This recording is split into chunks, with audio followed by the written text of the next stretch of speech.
Viral sa social media ang pagdinapatay sa usa ka personahe sa City Transport and Traffic Management Office kung CTTMO o tricycle driver tunga sa dalan niadtong Marso 3, 2025 sa Barrio Obrero, Davao City. Unang midapat ang personahe sa CTTMO ug bibalos ang driver hangtod nga nawad-an og balanse ang enforcer ug datumba. Miabot sa punto nga gituok na sa driver ang enforcer hinungdan nga niduol kining naka-stripe og shirt nga si Elric Sagrado ug niuwang sa pisikalay. Ang panghitabo ni resulta sa traffic sa lugar. Sanglit adunay dako nga aktibidad nga gihimo sulod sa usa ka tulunghaan niadtong tungura. Pero mamunggod, ni drop mo ko pasahero diri tapos ni go na ang ni signal na ang sistema na go na ba pa diretso na diri na wala man namin ang driver god pungot ang sistema yang giduol na nitindog mo tong driver nagdalis lang duwa kapugong siguro ang sistema so yang gisumbag diretso.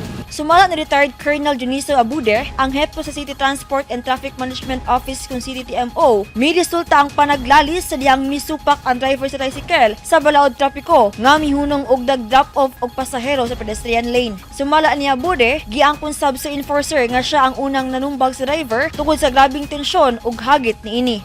Unang-una diha masuko ka, especially kung kulang ka mga dokumento. Muna mo resort ka og kasuko para malahin ang istorya. Suko siya, kay gisita siya, unya nagtuo siya dakpon, muto ni resource nga to nga manghagit talaga siya sumbagay.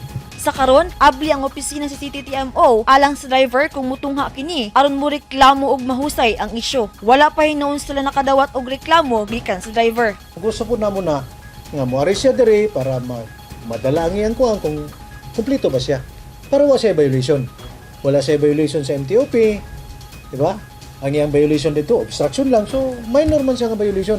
Minor, pero dakong epekto sa traffic impact nato sa mong area.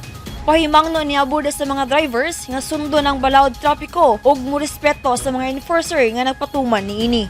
Shiny Bulyaser, Newsline Philippines, stay safe!